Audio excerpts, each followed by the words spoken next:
Welcome to the Real Film Nerds Harvest Horror Fest.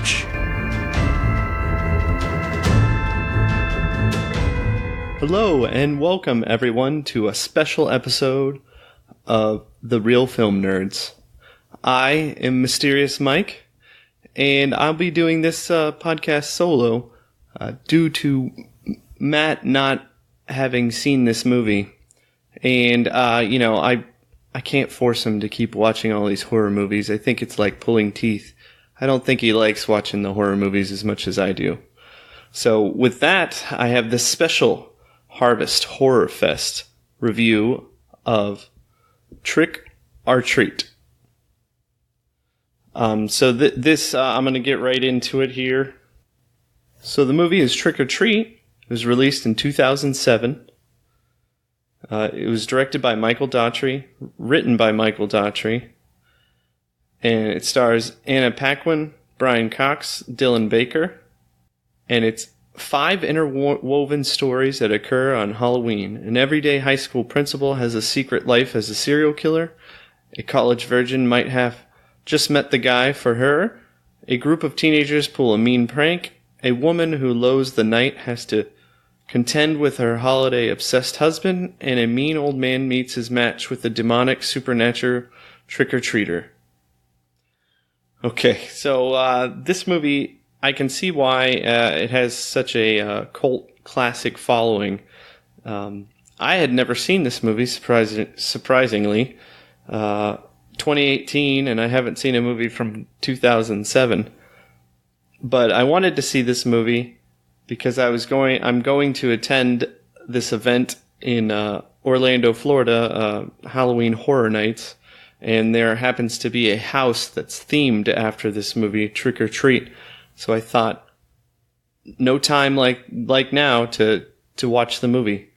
So I went and watched this movie, and I enjoyed it quite a bit. It is an interesting interwoven story of Halloween, and it's kind of fun. It's goofy. A lot of jump scares are pretty predictable, but it's kind of fun. There's a kind of this mysterious creature that's kind of in all of these different stories, just kind of in the background. Well, one of the stories is more in the foreground, but it's just it's kind of a fun, good horror Halloween movie.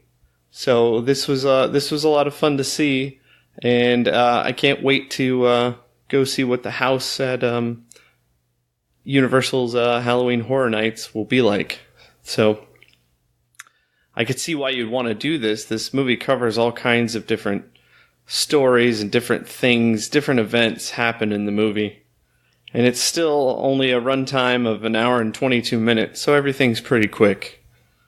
And yeah, I just wanted to review this movie by myself and not make Matt try and buy this or find this. As far as we could tell, I got this from Netflix on the DVD service. I still have that. I know. Who still gets DVDs from Netflix? I do. And yeah, I got it, and I was really impressed by this movie. It was fun. It was not really what I expected, and there's a lot bigger stars in it than I would have ever thought.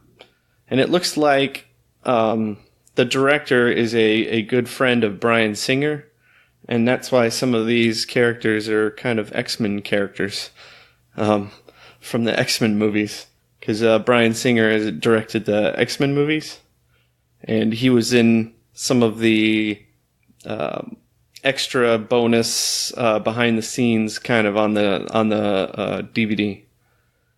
I could see why this movie's kind of a cult classic, because it's kind of just, it could be any time. It's like timeless. It's just basically showing a Halloween night and just, these 5 different stories and kind of how they interweave together.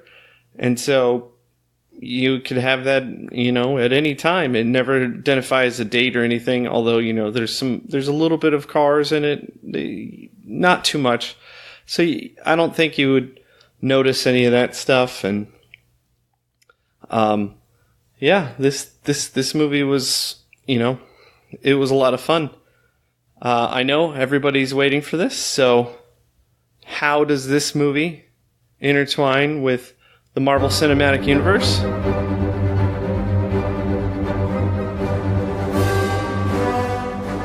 Well, Leslie Bidd was in Iron Man and Iron Man 2 as Christine Everhart, which was the reporter. She's in this movie fairly briefly. And I don't know if I'm going to give away some spoilers, but yeah, I guess I will. So I guess from this point on, if you don't want to hear the spoilers, just go to the end of the podcast and you won't have to hear them. This one's going to be kind of short because I'm by myself, so there's not a lot of crosstalk. This movie is great. There's a little creature. I think his name is Sam, and I kind of would say that he is representing the spirit of Halloween, and it's, I don't know, evil forces or whatever. And he kind of shows up in all these different places throughout all the 5 different stories. And there's kind of a surprising werewolf type scene, werewolf vampire thing that happens. It's very almost kind of Dusk Till Dawn-y. I wasn't expecting it. When I first watched Dusk Till Dawn, I never expected the vampire stuff to happen. I don't know what I was expecting with that movie, but that was not it.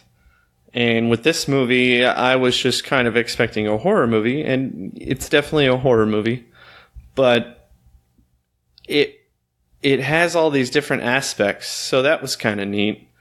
It has the kid that was in Bad Santa, who's kind of, I don't know, who Billy Bob Thornton's character just kind of hangs out with.